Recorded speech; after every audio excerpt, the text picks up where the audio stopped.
आज Doubtnut app download करें। Doubtnut पर अपने सभी गणित, रसायन विज्ञान, भौतिक विज्ञान और जीव विज्ञान के डाउट्स का करो सफाया।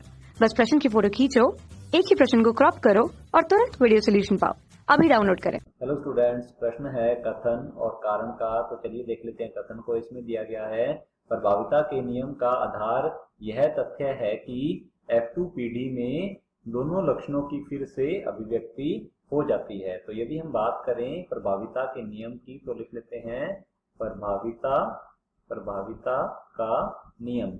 तो प्रभाविता का नियम जो है यह दिया गया था मेंडल के द्वारा। तो लिख लेते हैं मेंडल ने इस नियम का प्रतिपादन किया था। और मेंडल ने जो एकल संकर संकरण प्रयोग किए थे तो लिख लेते हैं एकल संकर संकरण। तो यहाँ लिख लेते हैं एकल संकर संकरण प्रयोग किए थे। इसकी जो F1PD है तो लिख लेते हैं F1PD जो है इसके परिणामों के आधार पर ही प्रभाविता का नियम दिया था। तो इस नियम के अनुसार क्या होता है, विषम युग्मजीय स्थिति में एक एलील जो अपना प्रभाव प्रदर्शित करता है तो वह होता है प्रभावी, अर्थात जो अभिव्यक्त होता है वह तो होता है प्रभावी एलील, और दूसरा एलील जो प्रभाव व्यक्त नहीं कर पाता है वह अप्रभावी होता है। तो हम लिख लेते हैं यहाँ, तो विषम युग्मजीय स्थिति में जो एलील या जो लक्षण अपना प्रभाव प्रदर्शित करता है उसे प्रभावी एलील या प्रभावी लक्षण, और जो प्रभाव प्रदर्शित नहीं कर पाता है, जो एलील अपना प्रभाव प्रदर्शित नहीं करता है या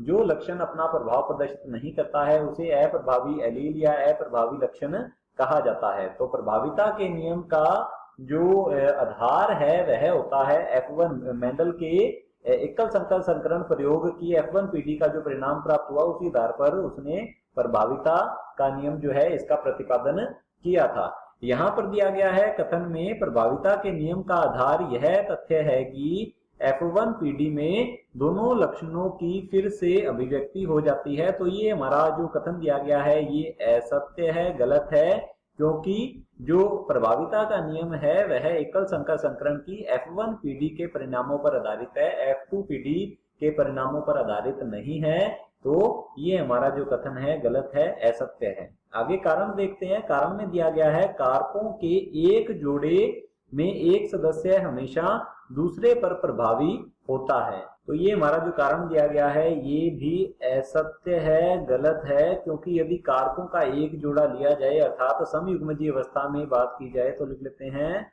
समयुग्मजीय अवस्था, जैसे कि हम लिख लेते हैं यहाँ पर कैपिटल T। तो इस अवस्था में दोनों समान रूप से प्रभावी होते हैं, जबकि ये जो बात हो रही है यहाँ पर कारकों के एक जोड़े में एक सदस्य हमेशा दूसरे पर प्रभावी होता है। तो एक सदस्य हमेशा दूसरे पर प्रभावी कब होगा, जब विषम युग्मजीय स्थिति होती है, अर्थात कैपिटल T स्मॉल t अवस्था के अंदर जो कैपिटल T है यह स्मॉल t पर प्रभावी होता है। जबकि यहाँ पर कारण में दिया गया है कारकों के एक जोड़े अर्थात समयुग्मजीय अवस्था के बारे में बात हो रही है, तो एक जोड़े में एक सदस्य हमेशा दूसरे पर प्रभावी होता है। तो ये बिल्कुल असत्य है, गलत है। तो चलिए देख लेते हैं ऑप्शंस की ओर। ऑप्शन ए दिया गया है यदि कथन एवं कारण दोनों सत्य हैं, तो ये हमारा ऑप्शन गलत होगा क्योंकि दोनों ही असत्य हैं। ऑप्शन बी है यदि कथन एवं कारण दोनों सत्य हैं, तो ये भी हमारा ऑप्शन गलत होगा। ऑप्शन सी है यदि कथन सत्य है लेकिन कारण असत्य है, तो ये भी ऑप्शन गलत होगा। कथन भी बिल्कुल